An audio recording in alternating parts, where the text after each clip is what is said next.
Bem-vindos à nossa análise de hoje. Vamos explorar algumas figuras bíblicas marcantes e o mundo vibrante e às vezes tenso do cristianismo primitivo. As nossas fontes são muito variadas, temos biografias, estudos académicos, claro, artigos de enciclopédia e até, olha, mergulhos na arte e na literatura que estas figuras inspiraram. Exato. O objetivo aqui é ir direto ao essencial, pegar nos aspectos mais intrigantes destas fontes e oferecer uma perspectiva rica com várias facetas. Vamos começar com figuras como Miriam e Esther, depois José e Abraão, focar nas lições das suas vidas e depois, sim, vamos mergulhar a fundo na figura complexa de Paulo de Tarso. Queremos explorar o contexto greco-romano dele e o legado que deixou. Sim, e a ideia é mesmo essa, ir além da superfície das narrativas que toda a gente conhece. Queremos perceber o contexto histórico-cultural, sabes? As camadas de interpretação que se foram acumulando e as próprias complexidades destas personagens e dos textos. É na combinação destas perspectivas, a bíblica, a histórica, a artística, até filosófica, que a coisa ganha uma riqueza diferente. Ótimo! Comecemos então por figuras femininas que de facto deixaram a marca. Miriam, a irmã de Moisés, nasceu na escravidão, no Egito. O papel dela na salvação do irmão, quando era bebé, foi, pronto, crucial. Mas ela foi muito mais do que isso, não é? Sem dúvida, as fontes mostram-na como profetisa, líder de louvor. Ah, sim, lembro-me do episódio em Êxodo 15, depois da travessia do Mar Vermelho. Ela a liderar as mulheres com cânticos e tamborins era claramente uma figura muito respeitada. Exatamente. Miriam surge como uma mulher inteligente, uma conselheira. Claro que houve aquele episódio de rebelião contra Moisés, em Números 12, que mostra a sua complexidade humana, não é? Mas o ponto essencial aqui, talvez, seja como a história dela mostra que, mesmo num contexto patriarcal bem rígido como o do antigo Israel, havia espaço para liderança espiritual feminina. Através da profecia, do louvor. Pois, ela não era só a irmã de... Era uma líder por direito próprio. Outro exemplo fascinante, Esther. O nome hebraico dela era Hadassa, que significa Mirta. Ela tornou-se rainha da Pérsia, esposa do rei Assuero, que normalmente é identificado como Xerxes I. Sendo judia, da tribo de Benjamim, ela escondeu a origem até ao momento crítico. E o nome Esther é curioso, não é? Sim, levanta questões. Poderá vir do persa, para estrela, ou estar ligada a Deus a Ishtar.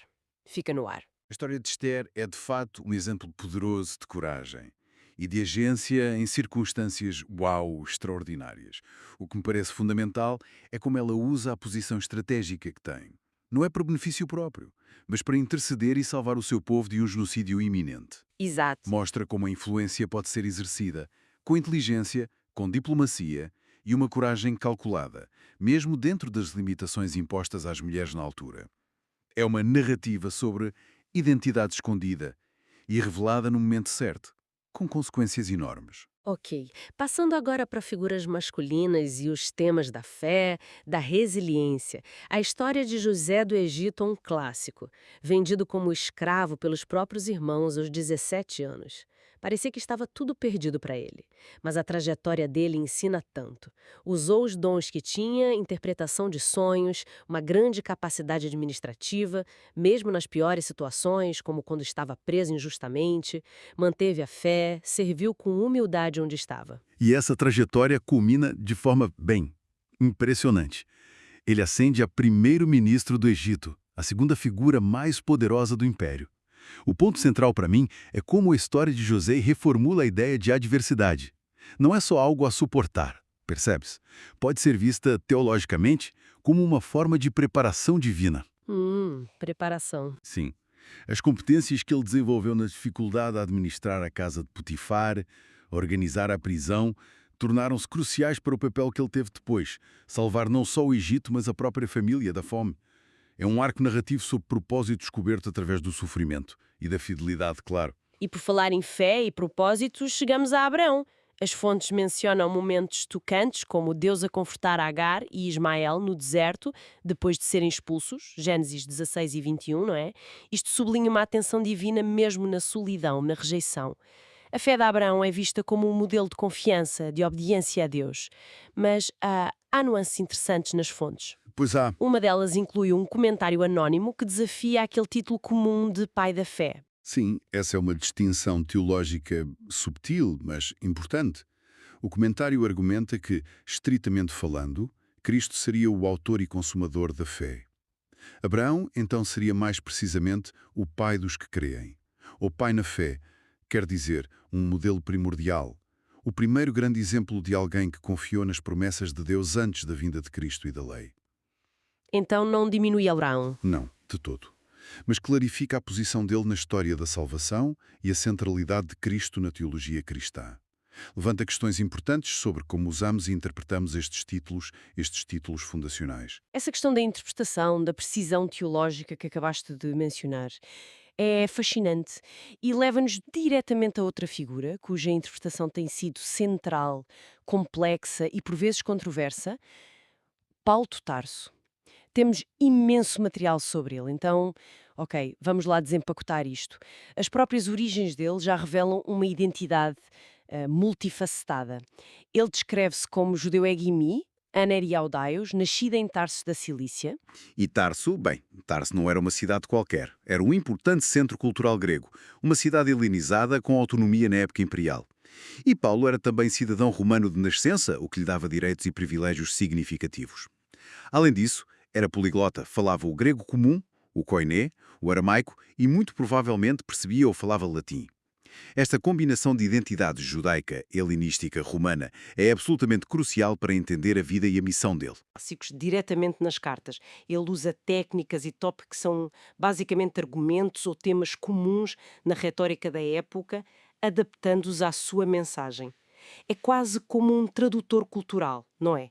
Capaz de comunicar com diferentes públicos. Exato. Existe até um paralelo interessante com Moisés, cujo nome pode ter dupla etimologia, egípcia e hebraica, enquanto Paulo tinha o nome hebraico Saulo e o nome romano Paulo. Precisamente, o sistema educativo helenístico de Tarso, com os seus níveis, o gramatistês para o básico, o gramáticos para a literatura e o retor para a arte da persuasão, visava formar um cidadão do mundo, um cosmopolita.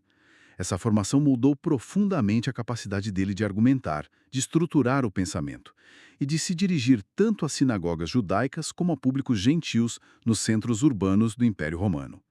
Essa educação foi uma ferramenta-chave na missão dele. E então, o ponto de viragem, a experiência no caminho para Damasco, narrada várias vezes nos Atos dos Apóstolos. Aquela luz intensa, a voz, a cegueira temporária, é frequentemente chamada de conversão. Mas Paulo parece descrevê-la de forma diferente. É aqui que fica mesmo interessante.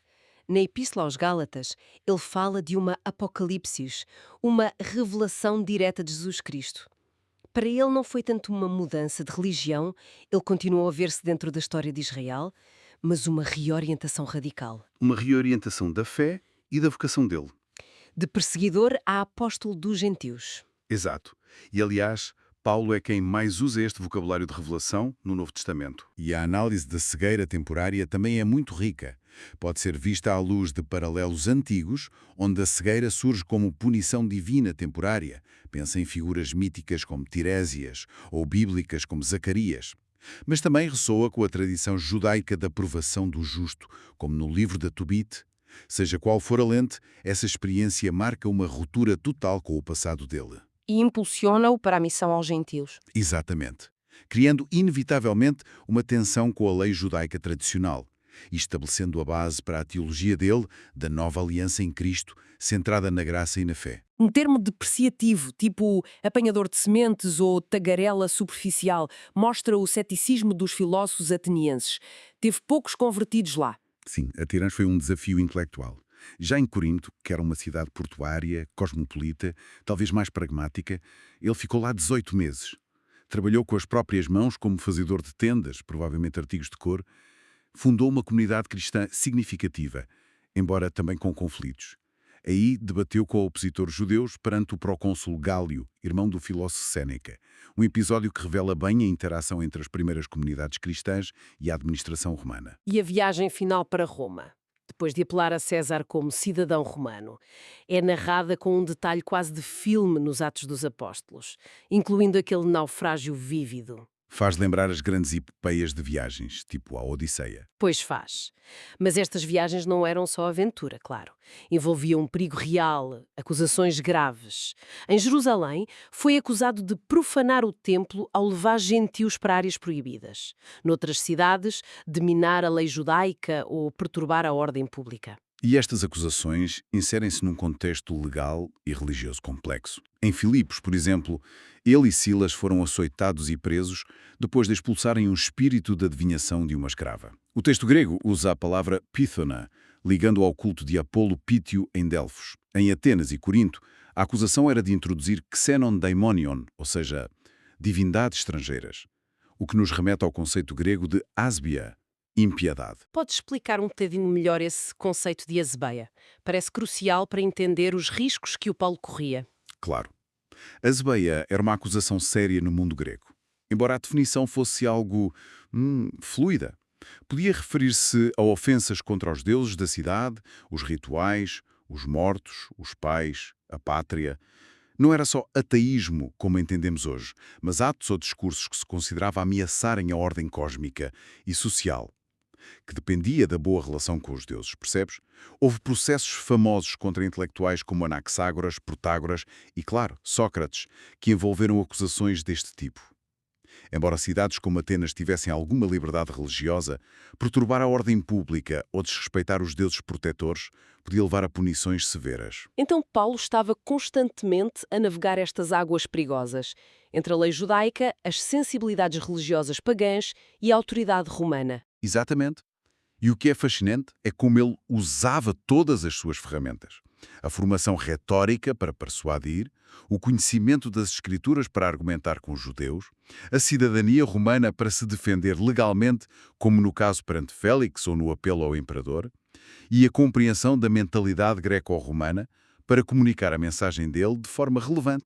E tudo isto num império onde o culto ao imperador estava a crescer. Sim, como vemos, por exemplo, na Lusitânia, no tempo de Cláudio, com juramentos de lealdade, os iurandum, templos, sacerdócios imperiais, o próprio desenvolvimento urbano, como o imponente criptopórtico do Fórum de Aeminium, a nossa Coimbra, sinalizava essa integração e o poder de Roma.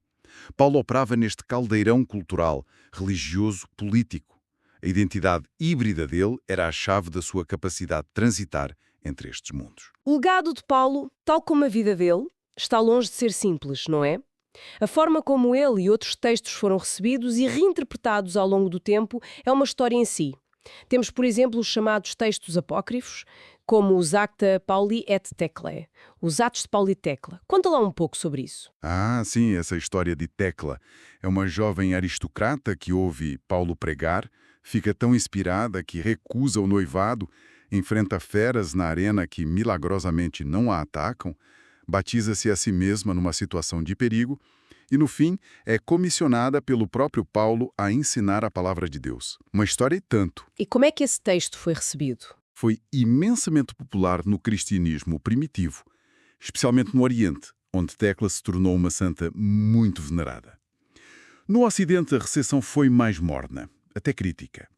Tertuliano, um autor cristão do norte da África por volta do ano 200, achou problemático porque parecia legitimar que as mulheres ensinassem e batizassem, algo que ele e outros na linha dele consideravam inaceitável. O debate académico continua. Terá alguma base histórica?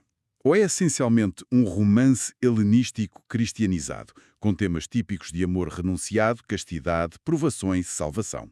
Ou talvez um conto que reflete as aspirações de comunidades ascéticas femininas. Exatamente. Que viam em Tecla um modelo. Mas, independentemente da historicidade, o que é que textos como este nos dizem? Dizem-nos imenso sobre as preocupações e os debates da Igreja primitiva. Refletem tensões sobre o papel das mulheres na liderança, no ensino, sobre o valor do ascetismo, do martírio, e sobre como a figura de Paulo estava a ser usada para apoiar diferentes visões da vida cristã. Mesmo que não sejam factualmente precisos sobre Paulo ou Tecla, são janelas valiosas para a mentalidade e as lutas das comunidades cristãs dos séculos II e III. Outro exemplo curioso dessa reinterpretação é a correspondência apócrifa entre o filósofo estoico Séneca e Paulo.